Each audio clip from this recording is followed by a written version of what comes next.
సమయాన్ని వ్యర్థం చేసే ప్రతి ఒక్కరూ కూడా అజ్ఞాని.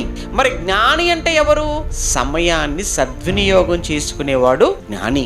మన జీవితంలో ప్రతి క్షణము కూడా చాలా విలువైనదిగా మనం భావించుకోవాలి. ఇప్పుడు కూడా తిరిగి తిరిగి రానిది మన జీవితంలో ఒకే ఒక్కటది టైం. అందుకే టైం పాస్ చేయకండి. అప్పుడప్పుడు పిల్లలు చెప్తుంటారు, టైం పాస్ అవ్వటం లేదండి అంటుంటారు. టైం పాస్ అవ్వటం లేదండి, నువ్వు అలా కూర్చొని వెళ్ళిపోతుంది. ఇలాంటి వారందరినీ ఆయన అంటున్నాడు, వీళ్ళు అజ్ఞానులు.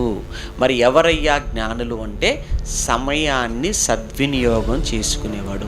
చక్కగా చదువుకుందాం, నేర్చుకుందాం, మంచి విషయాలు మాట్లాడదాం, మంచి పనులు చేద్దాం, ఇప్పుడే కష్టపడదాం, పని దొరికినప్పుడే సంపాదించుకుందాం, లేనప్పుడు సంపాదించిన వాటితో సంతోషంగా ఉందాం. మన జీవితంలో నుంచి వెళ్ళిపోయే ప్రతి క్షణము కూడానండి మనం ఏదో ఒక సంగతి నేర్చుకున్నదిగా ఉండాలి, ఏదో ఒక పని నేర్చుకున్నదిగా ఉండాలి, ఏవో కొన్ని కొత్త సంగతులు నేర్చుకున్నవిగా మన జీవితంలో నుంచి వెళ్ళిపోవాలి తప్ప వ్యర్థంగా మన జీవితంలో నుంచి ఒక క్షణము కూడా వెళ్ళడానికి వీల్లేదు. అలాంటి బలమైన నిర్ణయం కలిగిన వాడే బుద్ధిమంతుడు, జ్ఞానవంతుడు.